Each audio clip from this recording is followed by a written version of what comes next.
नमस्कार साथियों और प्यारे बच्चों, स्वागत है एक बार फिर आपका हमारे यूट्यूब चैनल में।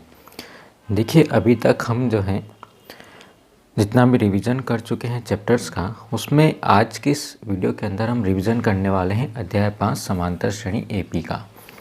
बहुत ही इम्पोर्टेंट चैप्टर है और इम्पोर्टेंट क्यों है उसके बारे में हम देखते हैं कि इसमें से जो है एक एक नंबर के 2 ऑब्जेक्टिव, 2 नंबर का एक प्रश्न और 3 नंबर का एक प्रश्न, कुल मिलाकर के 7 नंबर का अध्याय होने वाला है।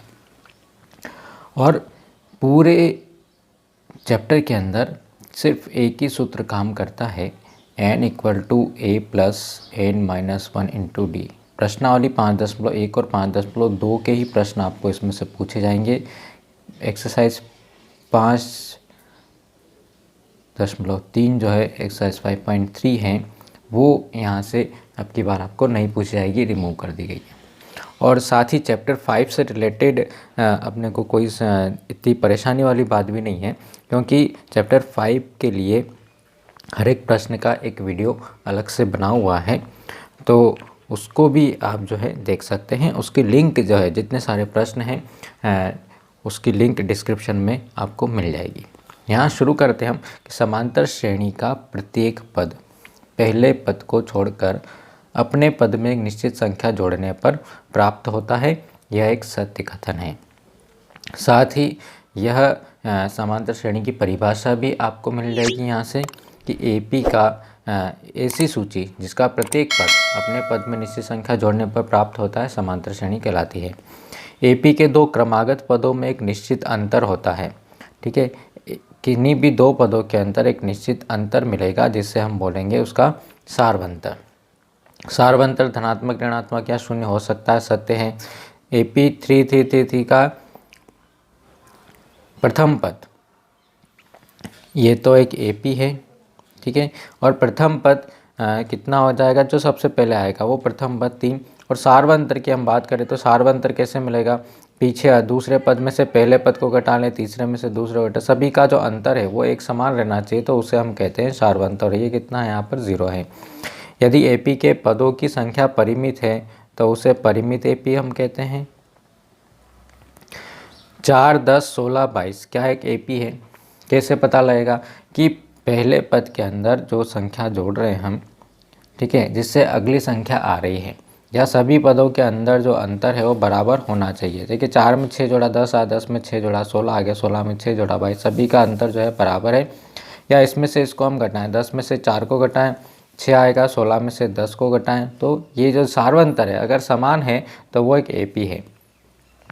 क्या ये एक एपी है? यहाँ पर देखिए 1, 1, 1 आ रहा है, 2, 2, 2 आ रहा है, तो ये एपी जो है नहीं होगी, असत्य कथन हो जाएगा। एपी का प्रथम पद और सार्वंतर लिखिए। प्रथम पद को हम निरूपित करते हैं ए से, तो ये हो जाएगा 3/2। और सार्वंतर के लिए हम क्या करते हैं, सार्वंतर के लिए a2 - a1, दूसरे पद में से पहले पद को घटा लेते हैं। दूसरा पद 1/2 है, -3/2 है, लघुत्तम लिया हमने, 2 मिला, 1 - 3, एक में से 3 को हम घटाएंगे तो -2/2 मिलेगा। मतलब यहाँ पर जो है इसका जो सार्वंतर डी है वो कितना हो जाएगा, -1 हो जाएगा।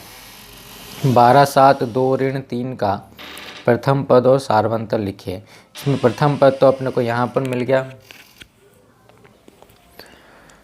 a = 12, और सार्वंतर के लिए यहाँ पर देखिए कि 7 में से 12 को हम घटाएं तो कितना मिलेगा, -5 मिलेगा। 2 में 7 को घटाएं तो कितना मिलेगा, -5 मिलेगा। तो -5, 5 अगर हम इसके प्रत्येक पद में जोड़ते जाए तो एपी जो है हमारी निरूपित हो जाएगी।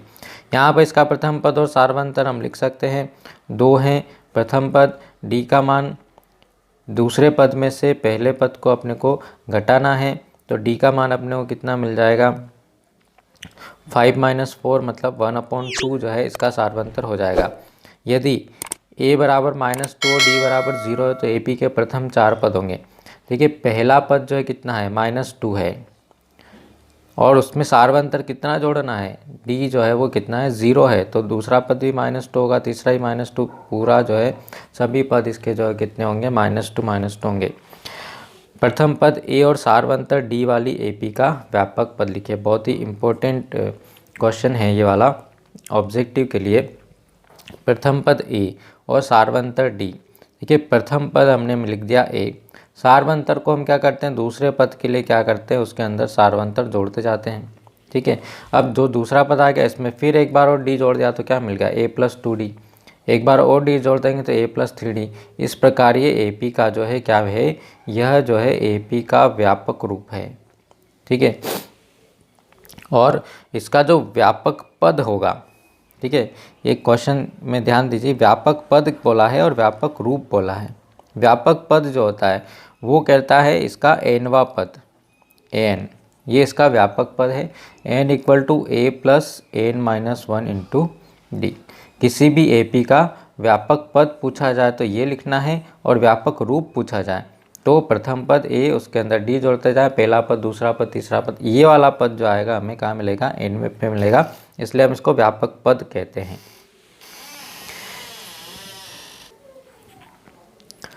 अगला जो दिया है ये दोनों सेम है, 2 7 12 का 10वां पद होगा, 10 7 4 का 10वां पद होगा, 3 6 9 का कौन सा पद जो है 27 होगा।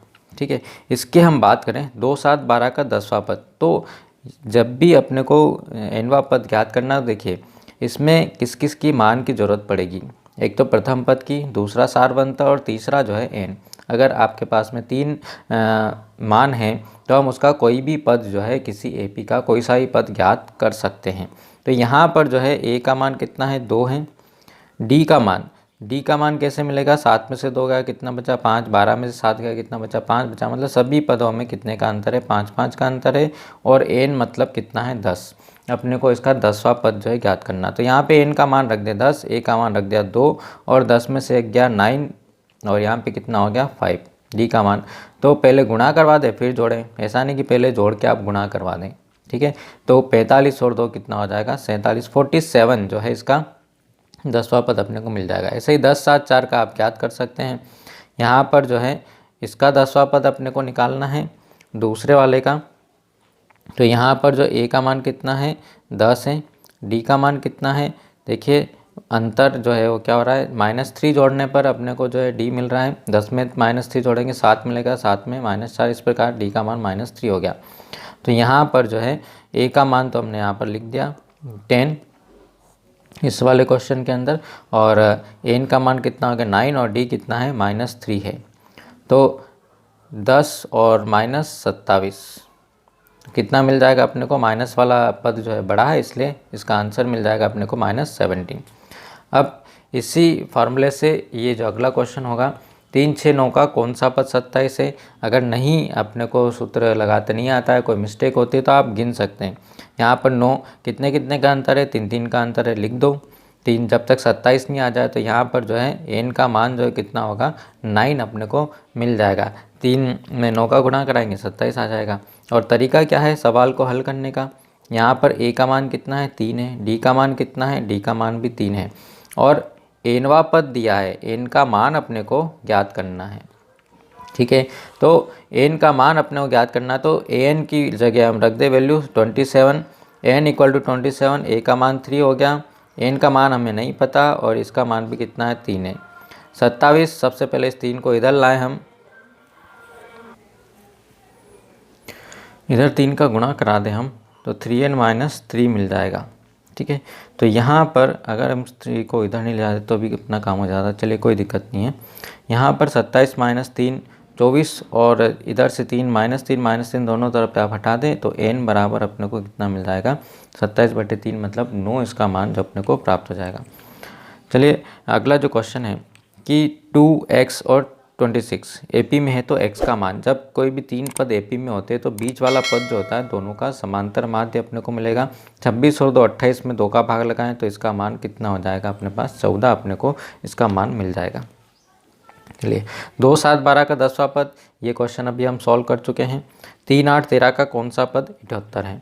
इसके वीडियो भी आपको जो है डिस्क्रिप्शन में पूरी लिंक मिल जाएगी, हर एक प्रश्न की अलग से वीडियो बनी हुई है। अध्याय 5 में अपने को कोई परेशानी नहीं है, जो भी क्वेश्चन में आपको कोई दिक्कत हो तो जो प्लेलिस्ट है या फिर चैप्टर 5 के जो वीडियो हैं आप जो है उसमें जाकर के बड़े अच्छे से समझ सकते हैं। यहाँ पर जो अगला प्रश्न है उसकी हम बात कर लें, 3 8 13 का कौन सा पद 78 है। तो हम मान लेते हैं यहाँ पर चूँकि 3 नंबर का भी प्रश्न है, तो यहाँ पर हमने लिख दिया माना कि। सबसे पहले चाहो तो आप लिख सकते हो दी गई AP जो है वो कितनी है 3, 8, 13। माना कि इसका nवां पद जो है वो क्या होगा 78 है, ये हमने मान लिया। nवां पद अर्थात an बराबर कितना हो गया 78। ठीक है, अब AP से हमने मान निकाल लिए। किस किस के मान की ज़रूरत पड़ेगी? A का मान कितना है 3 है। D कैसे निकलेगा?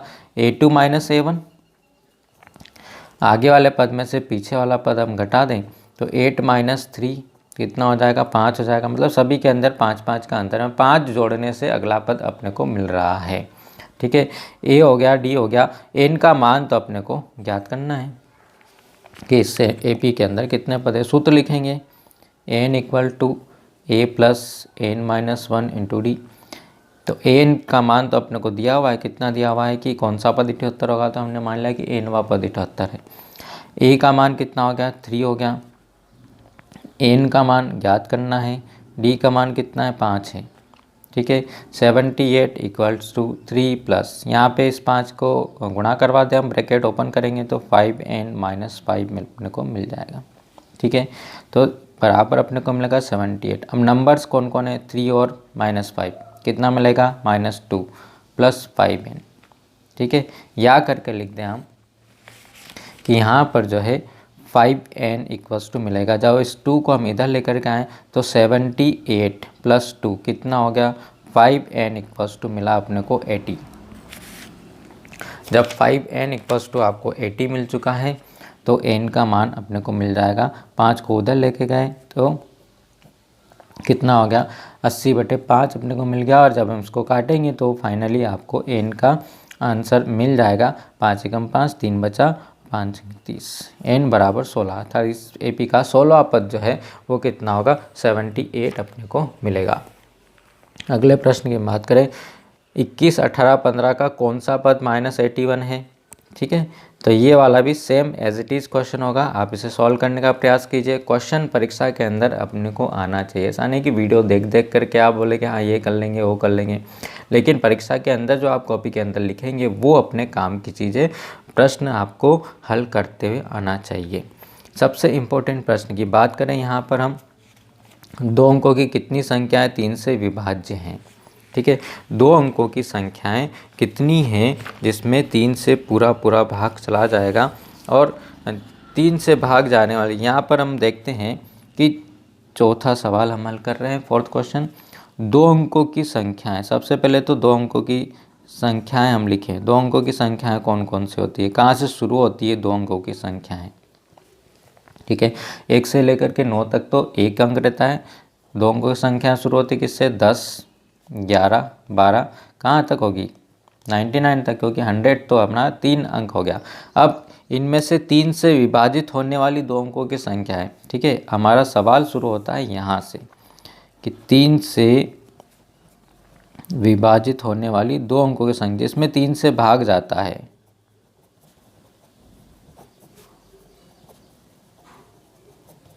दो अंकों की संख्या हमने लिख दी।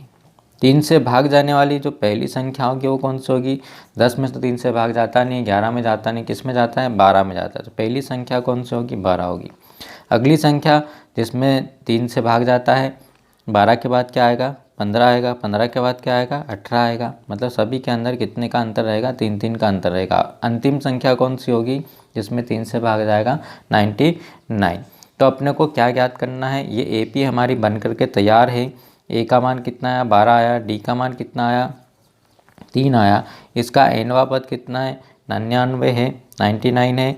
और n का मान अपने को ज्ञात करना है, कितने पद हैं सूत्र लिखेंगे n equals to A plus n minus 1 into d. मान रख देंगे इसके अंदर 99 इक्वल्स टू A का मान कितना है 12 है, n का मान ज्ञात करना है और ये 3 अपने को मिल गया। 99 equals to 12 plus 3n minus 3। Number को आप सॉल्व कर लें तो 99 इक्वल्स टू 12 में से 3 गए कितने बचेंगे 9 बचेंगे। और यहाँ पर मिल गया अपने को 3n। इस 9 को आप इधर भेज दें तो हम लिखेंगे 3n इक्वल्स टू 99 में से 9 गया तो कितना बचा 90 बचा, 90 बचा है। तो n का मान कितना हो गया कि ऐसे जो पद हैं वो कितने पद हैं 30 पद ऐसे होंगे जो 3 से विभाजित हो जाएंगे। अगला जो क्वेश्चन है, AP का 31वां पद ज्ञात कीजिए जिसका 11वां पद 38 है और 16वां पद 73 है। देखिए कौन सा पद अपने को दिया हुआ है, 11वां पद दे रखा है 38 है, 16वां पद 73 है। 11वां पद 38 है तो इस सूत्र के अंदर हम मान रख दें, ये 11 बराबर मिलेगा अपने को, कितना मिलेगा, 11वां पद 38 है मतलब A + 10D बराबर मिला 38। क्वेश्चन नंबर 1 हो गई। यहाँ पर 16वां पद है means A + 15D equals to कितना होगा, 73 अपने को यहाँ पर मिल जाएगा। 31वां पद ज्ञात करना है मतलब 31, यहाँ पर हम 31 रख दे, 31 तो उससे एक कम, यानी कि A + 30D। अब ये कब मिलेगा, जब आपके पास में A का मान हो जाएगा और D का मान दोनों अगर आ जाएंगे तो हमें जो है ये मान जो है प्राप्त हो जाएगा। और ये A और D के मान कहाँ से प्राप्त होंगे, समीकरण नंबर 1 और समीकरण नंबर 2 दोनों को हल कर लेते हैं हम। समीकरण नंबर 1 हमारी ये है A + 10D = 38 और A + 15D = कितना है, 73 अपने को मिलता है। दोनों को यहाँ पर चूँकि चिन्ह समान है तो अपने को घटाना पड़ेगा, तो यहाँ पर हो गया माइनस, यहाँ पर माइनस और यहाँ पर भी कितना हो जाएगा, माइनस हो जाएगा। यहाँ एस है तो हमारा कैंसिल हो गया। यहाँ बचेगा -5D = माइनस, क्योंकि माइनस वाला नंबर बड़ा है, 35 अपने को मिल जाएगा। माइनस से माइनस कैंसिल हुआ, D की वैल्यू आ गई 7। ये D का मान किसी भी एक समीकरण में रख दें हम। समीकरण 1 में हम D का मान रख दें। समीकरण 1 क्या थी, A + 10D = 38। ठीक है, तो यहाँ पर A + D का मान 7 रखा तो हो जाएगा 70 = 38। 70 को उधर ले गए हम तो 38 - 70 अपने को मिल जाएगा। 38 में से 70 अगर हम माइनस करते हैं तो अपने को मिलता है कितना है, -32 अपने को मिल जाता है। जैसे -32 मिला तो आपको 31वां पद मिल जाएगा A + 30D।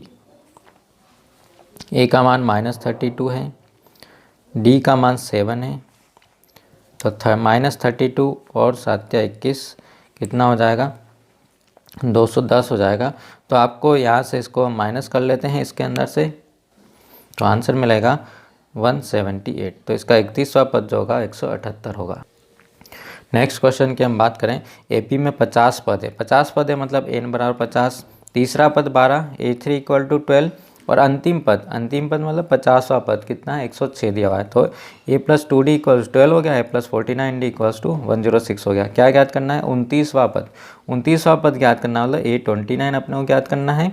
और इसका मान कैसे मिलेगा, A + 28D से मिलेगा। A का मान और D का मान अपने को मिल जाए, इन दोनों समीकरणों को हल करके आप A और D का मान ज्ञात कर सकते हैं। और ये जो मान है A और D का वो हम यहाँ पर रख देंगे तो इसका 29वां पद अपने को प्राप्त हो जाएगा। सेम क्वेश्चन है, आप जैसा कि हमने क्वेश्चन नंबर 5 सॉल्व किया है ऐसे ही आप इसको भी सॉल्व कर लीजिए। अगले क्वेश्चन पर आते हैं, 3 अंकों की कितनी संख्याएं जो है वो 7 से विभाजित हैं। देखिए 3 अंकों की संख्याएं कहाँ से शुरू होती है, 100 से, 100 से, 101, 102, 103 कहाँ तक जाएगी, 999 तक। लेकिन अब यहाँ पर 7 से विभाजित, देखिए 100 में 7 से भाग नहीं जाता, 101 में 7 से भाग नहीं जाता, 102 में, कैसे पता करें कि कौन सी संख्या में भाग जाएगा। तो सबसे पहले इस संख्या में हमने भाग लगाया 100 से, कितना शेषफल बच रहा है, 2 बच रहा है, मतलब अपने पास में 700 से कम जो संख्या है वो कितने, 7 से भाग चला जाएगा 98 में हम 7 जोड़ दें तो कितना मिलेगा, 105 मिलेगा। तो 7 से विभाजित होने वाली पहली 3 अंकों की संख्या क्या हो गई, 105 हो गई। इसमें 7 जोड़ा तो अगला पद आ गया 112 आ गया, 117 आ गया, मतलब A बराबर कितना है, 105 है, D बराबर कितना है, 7 है। और अंतिम संख्या जो 7 से विभाजित होने वाली, इसको कैसे ज्ञात करेंगे हम, तो यहाँ पर भी आप 999 में 7 से भाग लगा दें तो 7 एकम 7 बचा, 2 29, 7 चौके 28, 1 बचा और 7 दूनी 14। यहाँ से 5 बच रहा है, मतलब इसमें से आप जो है 5 घटा ले तो अंतिम संख्या जो होगी कितनी होगी, 994 होगी, जिससे हम 7 से भाग दे सकते हैं।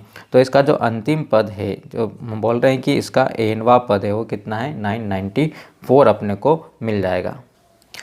अब अपने को यहाँ पर क्या ज्ञात करना है, कितनी संख्या है, मतलब n का मान ज्ञात करना है। सूत्र क्या है, n = A + n - 1 × D। n आपके पास में मान रख दिया 994, A का मान कितना है, 105 है, n - 1 और D का मान कितना है, 7 है। इस प्रकार से हम मान रख देते हैं इसके अंदर। तो इसको हल कर लिया हमने। यहाँ पर 105 7n ऋण 7 घटाया इसको तो 98 यहाँ मिलेगा, इसको इधर लेकर के आ गए तो 7n इक्वल्स टू 896 अपने को फाइनल इक्वेशन मिलेगी। और n का मान यहाँ से हम इसको 7 का भाग लगा देंगे तो कुल मिला करके 128 जो इसका उत्तर अपने को मिल जाएगा, अर्थात पदों की संख्या जो है 128 होगी। अगला जो प्रश्न है 10 और 250 के बीच 4 के कितने गुणज हैं। देखिए यहाँ पर क्या मिस्टेक करते हैं हम, यहाँ पे पहला पद 10 ले लेते हैं जबकि पहला पद 10 नहीं है।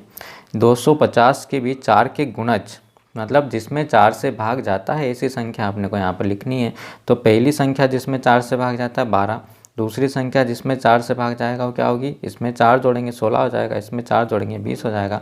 और अंतिम संख्या 250 नहीं रहेगी, जो जिसमें अंतिम संख्या 250 से पहले वाली संख्या में 4 से भाग जाता है वो 248। भाग लगा करके आप देखें 2 शेषफल बचेगा यहाँ पर, तो 2 को कम कर दें 248 हो जाएगा। a बराबर 12 हो गया, d बराबर 4 हो गया, n इक्वल 248 होगा यहाँ पर। जब हम इसको हल करते हैं यहाँ पर तो n इसका मान हमने रख दिया, सारा समीकरण को हमने हल कर लिया। n बराबर कितना मिलेगा अपने को 240/6, मतलब पदों की संख्या जो कितनी हो जाएगी 40 अपने को मिल जाएगी। इसके अलावा अगर आपको कोई प्रश्न की क्वेरी है तो उसके सारे वीडियो की लिंक मैंने डिस्क्रिप्शन में दे दी। आप किसी भी प्रश्न का अध्याय 5 का कोई भी प्रश्न की ज़रूरत है तो उसे आप जो है समझ सकते हैं, सॉल्व कर सकते हैं। कमेंट जरूर कीजिए अगर किसी प्रकार की परेशानी हो तो। वीडियो को लाइक कीजिए, चैनल को सब्सक्राइब कीजिए और इसे अपने दोस्तों में शेयर करना मत भूलिए। मिलते हैं हम अगले वीडियो में, तब तक के लिए have a nice day, thank you.